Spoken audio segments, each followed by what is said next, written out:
We have breaking news for you on the savage nation that is perhaps as bad as it gets, man's inhumanity to man. Probably not as expressed like this since Hitler. ISIS has burned a Jordanian pilot alive. That's right, what a sad day it is for the human race. Man's inhumanity to man. ISIS took that poor Jordanian pilot, put him in a cage, and burnt him alive. And the best that our president could say is our thoughts and prayers continue to be with Lieutenant Kasabi and the Jordanian people. Now, I thought about this on a bicycle ride before the show because this is getting more depressing by the day to think that we have such a weak president that he would permit them to rage like this across the Middle East in a blitzkrieg with very little other than a little wrist slapping through our F-16s and a few missiles here and there. And you ask yourself, how long can this go on? How long can this go on? Is this Hitler taking the Sudetenland? Is this Hitler taking the Rhineland? Or is this ISIS wanting to take the entire world and convert it to Muhammad's vision? Islamic State jihadists released a video today showing a Jordanian pilot being burned alive. Air Force First Lieutenant Muath al-Kasaba was kidnapped by the militants after his jet fighter crashed December 26th near their stronghold city of Raqqa in Syria during a bombing run. In the 22-minute video from Islamic State's Al-Furqan media, the pilot is seen with a black eye and later being burned alive as he stands in a cage, NBC News reported. His death would mark a failed bid for a prisoner exchange for a female monster suicide bomber held in Jordan. Now, I ask you a question. What should the United States do? We understand that you can't kill everyone on earth in order to get at the bad guys. However, there will come a time when a decision is going to have to be made that is a Hobson's choice. I'll remind you of what Harry Truman had to decide in World War II. The American people were exhausted from a war against Germany and a war against Japan. They had defeated Germany, but the war in the Pacific raged on. And the American military calculated that it would take 1 million men, American men would die, in a land invasion of the main island of Japan in order to conquer the Japanese, who would not give up. They would not surrender. Even though their air force had been decimated, their navy had been decimated, they were not going to give up. In fact, the Japanese had issued bamboo knives. They told every resident, old women even, were taught to make knives out of bamboo sticks. And they said that when the Americans come, even the old women would be required to kill Americans. So Truman knew that it would cost them 1 million American lives to conquer Japan. And you know what he decided? Better them than us.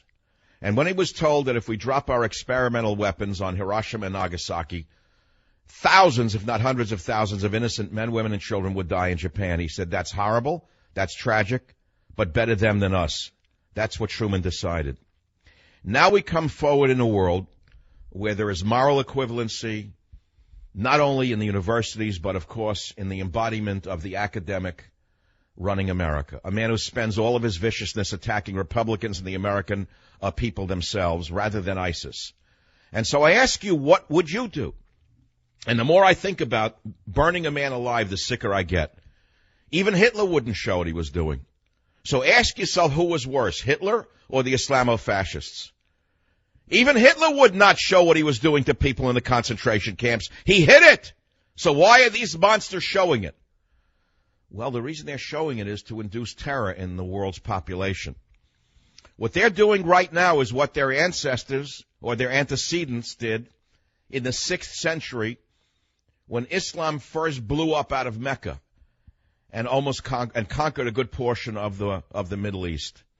They did it through burning, killing, raping, burning libraries. That's how they did it then. The good old-fashioned way.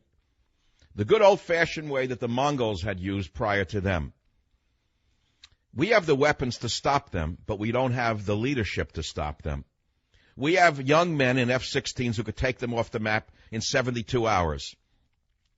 But we have a woman running the Air Force who's never flown a Piper Cub, who answers directly to the sorority that runs America. And, I thought more about this on my bicycle ride before today's program, not only about burning a man alive in a cage for all the world to see, and the world doing nothing, the world so apathetic that it focuses instead on the laugh-a-thons on television, the perversion in the movies, and no one rises up in the country and say, enough is enough, do something, stop them before they kill all of us. No, they do nothing. Instead, they attack the Tea Party. Here in America, the domestic fifth column, I'll give you an example. The domestic fifth column considered to be, let us say, Code Pink. I'm going to give you an example. Code Pink are a group of women troublemakers whose leadership men in Iran with Holocaust deniers put a headscarf on. Now, here's a leftist woman who goes to Iran at a Holocaust-denying conference, and a feminist who puts on a headscarf to comply with the monsters in Iran. That's the enemy within. That's the fifth column, one example of them. But she represents an awful lot of others, like all of those on MSNBC, doesn't she? And you know what formula occurred to me on my bicycle ride today before the show? Tell me if I'm wrong. The Holocaust deniers are the ISIS deniers. I said, my God, it's like a bulb went off in my head. The very same leftists and Islamists who deny the Holocaust deny ISIS's monstrosities. The Holocaust deniers are now the ISIS deniers. Am I wrong or am I right? Start calculating things from that perspective and tell me if I'm wrong or I'm right. Watch the laugh-a-thons tonight on television. Watch all of the government jesters. Watch Bill Maher, government jester. Watch Colbert, government jester. Watch that other guy whose name I always forget. I don't know what it is. Government jester. Watch them cover up for Obama. Watch them spend more time attacking Republicans, conservatives, Tea Party members, and the military, football players, everybody but ISIS. And ask yourself how we can win a war when we have so many enemies within. How is it possible to win this war? So that's the main topic on my mind. ISIS took a pilot, put him in a cage, ran a line of gasoline to him in the cage, and then set him on fire while he was living. Jordanian pilot burned alive by ISIS, and Obama says virtually, well, what did Obama say? Didn't he say something? Should, in fact, this video be authentic, it's just one more indication of the viciousness and barbarity of this organization. And it also just indicates the degree to which whatever ideology they're operating off of, it's bankrupt. We're here to talk about how to make people healthier and make their lives better. He's talking about vaccines. Instead of vaccinating America against Islamofascism, he wants to come up with a story about measles and not tell you that the epidemic was started by the children he brought in by the trainload this summer. You notice what he just said, whatever organization is doing this. Did you catch that? He wouldn't even say Islamic State. You talk about propaganda and double talk. He wouldn't even say Islamic State jihadists burned the man alive. He said whatever organization, whatever failed ideology. It's astounding. The acronym ISIS is Islamic State. It's not the Buddhist state. It's not BISIS. It's not the Jewish state. It's not JISIS. It's not the Hindu state. It's not HISIS. Mr. President, wake the hell up! The people will only take so much. We are in danger. This goes well beyond Hitler in terms of the escalation of inhumanity to man. Do you understand this? Even Hitler's sadistic monsters hid what they were doing. Where are the gays, damn it? ISIS hurls gay man from roof, crowd stones him to death after fall. Where's the gay movement? Why, they're attacking the Tea Party. They're attacking Republicans. They're attacking conservatives. ISIS hurls gay man from roof, crowd stones him to death after fall. ISIS burns Jordanian pilot alive. Where are all the loudmouth humanists on the left? Well, they're the Holocaust deniers, and now they're the ISIS deniers. So this is the news. What do you want me to do? Change it to a laugh-a-thon? Do you want me to talk about something other than the most horrendous story I've ever seen in my entire life? I mean, it was bad enough raping and killing and burying people alive, but I didn't actually see it. Well, now your friends, ISIS, took this captured pilot, put him in a cage, and set him on fire. What should America do when we have a quisling in the White House? What should we do when we see with our own eyes? Anyone with an intelligence level above 90, an IQ above 90, knows that we have worse than a quisling in the White House. Now, some would say he's a fellow traveler. I don't agree with that at all. I don't believe he's a sympathizer with Islamic terrorism at all.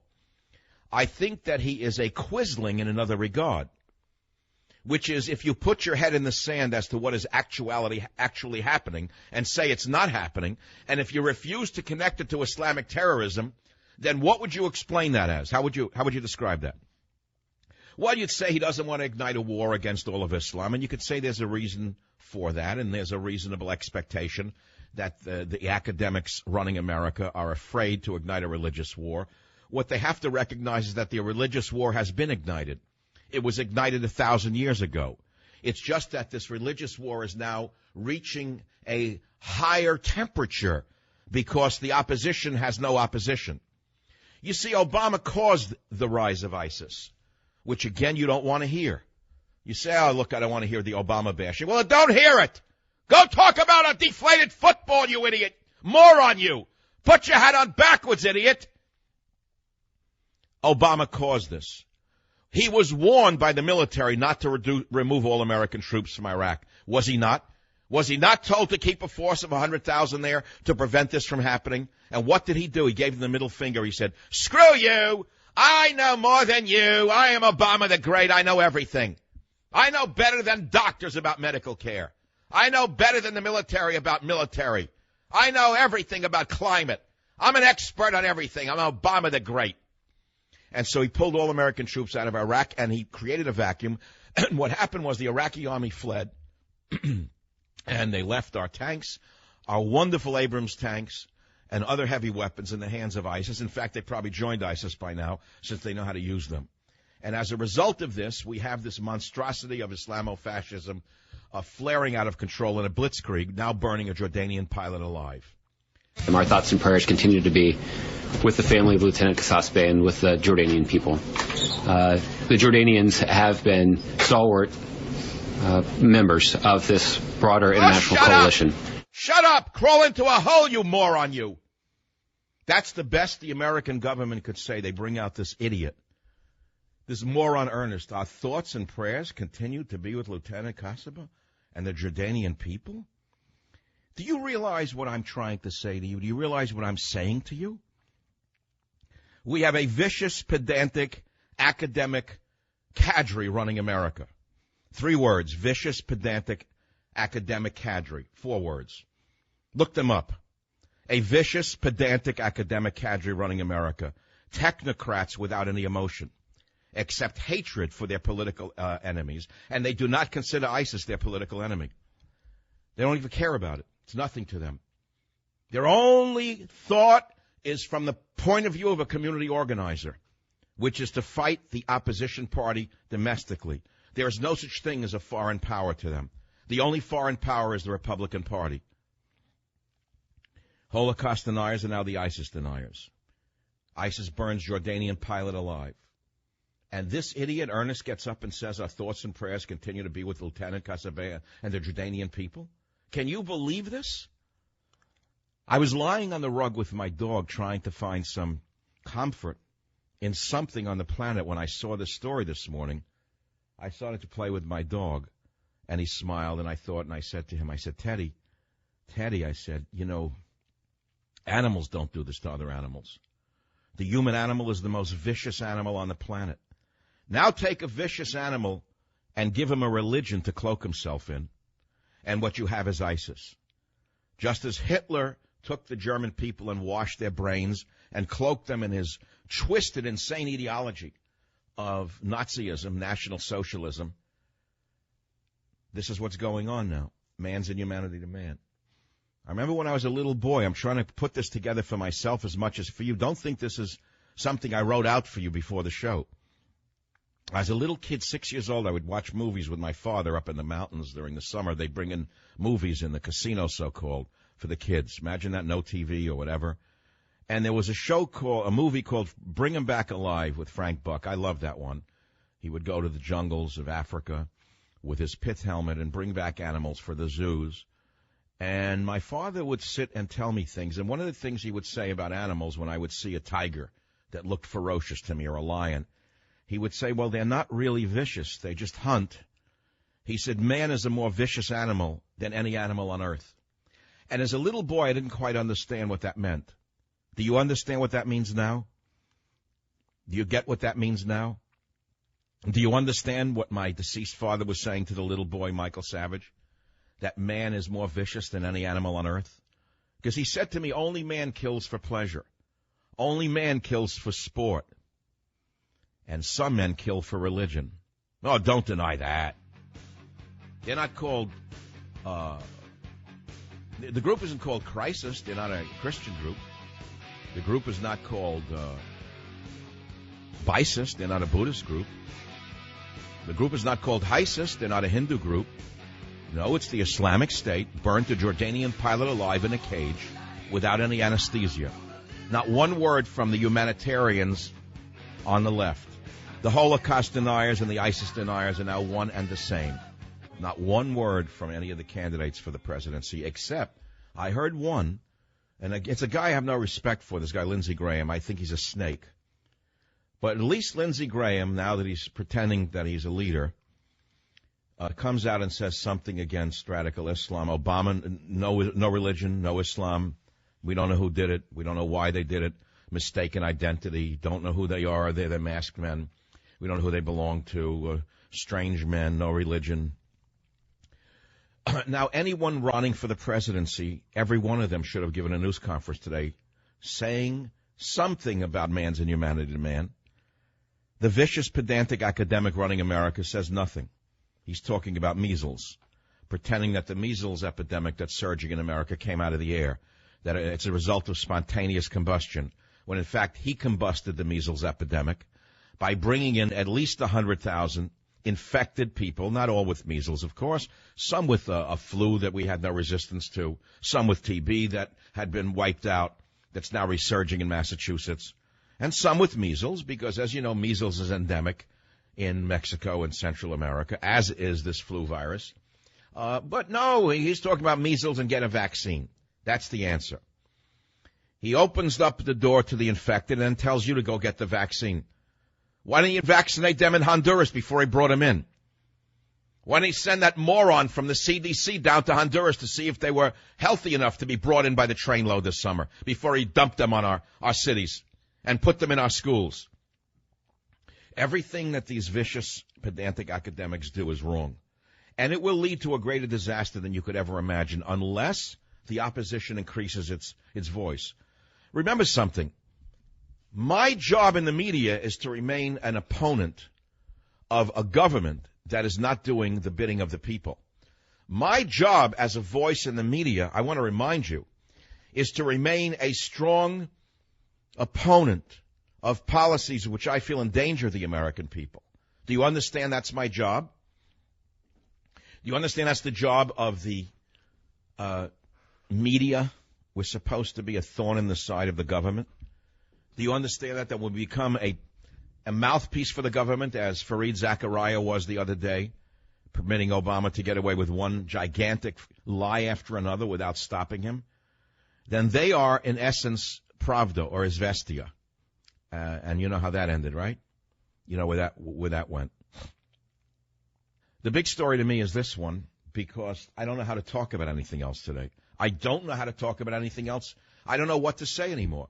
ISIS burns a Jordanian pilot alive. ISIS hurls gay man from roof. Crowd stones him to death after fall. Not one word from the American left so concerned about humane issues. Not one word from the gay movement. Not one word from anybody. A dead world. A world of zombies. A world of vampires. No wonder these vampire movies are popular in America. No wonder every channel I click is a vampire or a zombie. Because the American people are zombies and vampires. They don't care. The average man says, why do I care what they do to each other? Let them all kill each other. No, you think I don't know? Go and stop the average man walking in Manhattan today with a microphone and a camera and say, sir, excuse me, we've just heard that the ISIS, the Islamic State, has burnt a pilot alive in a cage. Do you have any comments? Yeah, don't bother me. I'm in the garment center. I got business. I don't care. Nothing to do with me. Let him all go to hell. I really don't mind. It doesn't bother me. Stop the next woman. Madam, how do you feel about them the ISIS throwing a gay man from a roof and the Muslims around a crowd stoned him to death after he was thrown off the roof? Don't bother me. That's their problem. It's a civil war. What do you want to drag us into another world war?